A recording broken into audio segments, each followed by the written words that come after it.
Kalian tahu nggak sih, setelah kerajaan Kutai, ada kerajaan apa lagi yang paling tua di Indonesia? Yuk, kita mundur ke abad ke-5 Masehi. Disinilah berdiri sebuah kerajaan besar di tanah Pasundan, namanya Kerajaan Tarumanagara. Kerajaan ini jati yang tertua kedua di Nusantara dan berkuasa di bagian barat Pulau Jawa selama kurang lebih 2 abad. Bukti keberadaannya kuat banget, loh, bukan cuma dongan. Ada 7 prasasti utama yang menjadi saksi bisu kejayaan Tarumanagara. Prasasti-prasasti ini tersebar di Jawa Barat, Jakarta, sampai Banten. Nama rajanya yang paling terkenal adalah Purnawarman. Sosoknya dihormati dan dianggap sebagai titisan Dewa Wisnu. Kenapa bisa begitu? Karena Purnawarman adalah raja yang bijaksana dan sangat peduli sama rakyatnya. Salah satu buktinya ada di Prasasti Ciarutin. Di prasasti ini, ada pahatan telapak kaki sang raja yang melambangkan kekuasaan dan perlindungannya.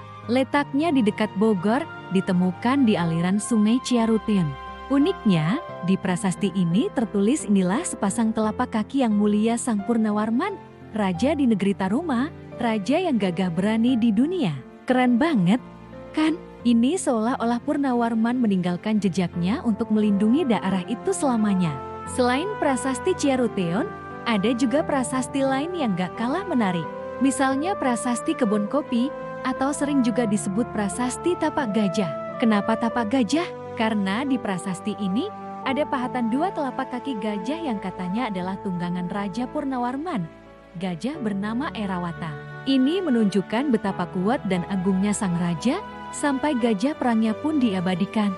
Lokasinya juga gak jauh dari prasasti Ciarutin, yaitu di Cibungbulang, Bogor.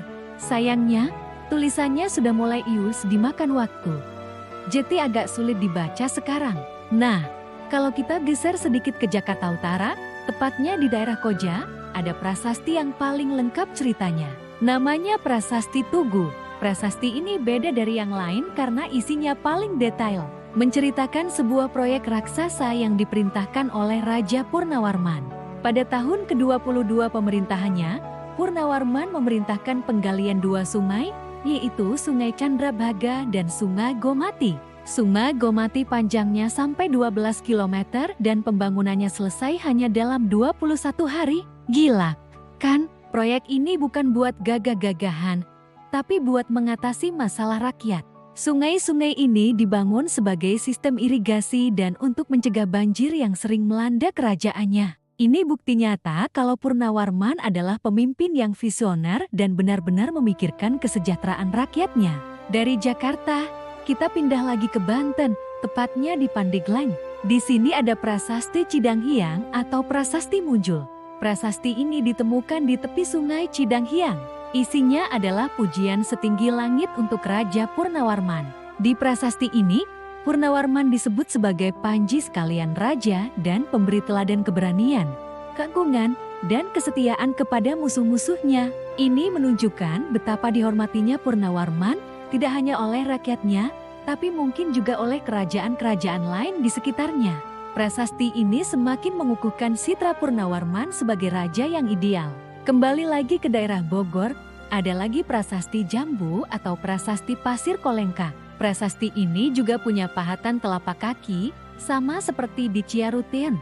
Bedanya, tulisan di Prasasti Jambu ini lebih puitis. Isinya memuji kehebatan sang raja yang baju zirahnya tidak bisa ditembus senjata musuh.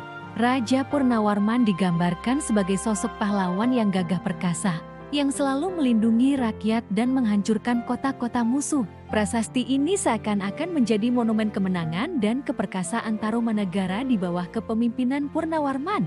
Selain prasasti-prasasti yang sudah bisa dibaca, ada juga yang masih jadi misteri sampai sekarang. Contohnya adalah Prasasti Muara Ciantan dan Prasasti Pasir Awi. Kedua prasasti ini juga ditemukan di daerah Bogor.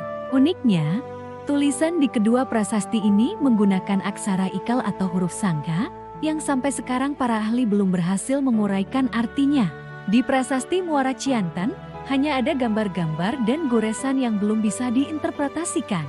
Sementara di Prasasti Pasir Awi, ada pahatan dahan dengan ranting dan buah-buahan, serta sepasang telapak kaki. Apa ya kira-kira makna di balik prasasti misterius ini? Mungkin ini adalah pesan tersembunyi dari masa lalu yang masih menunggu untuk diungkap. Dari semua peninggalan ini, kita bisa lihat betapa majunya peradaban kerajaan Tarumanagara pada masa itu. Mereka sudah punya sistem tulisan yang maju dengan aksara Pallawa dan bahasa Sanskerta.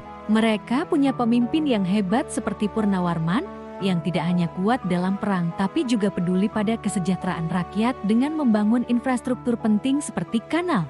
Kerajaan ini menjadi bukti bahwa nenek moyang kita adalah bangsa yang besar dan punya peradaban yang tinggi jauh sebelum kita bayangkan. Kisah kerajaan Tarumanagara dan Raja Purnawarman ini bukan cuma cerita sejarah biasa. Ini adalah cerminan tentang kepemimpinan, kepedulian, dan kemajuan teknologi pada masanya.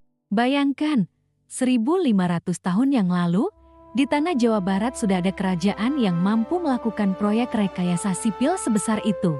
Ini adalah warisan yang sangat berharga yang menunjukkan akar peradaban bangsa kita yang luar biasa. Mempelajari sejarah seperti ini membuat kita semakin bangga menjadi bagian dari Indonesia.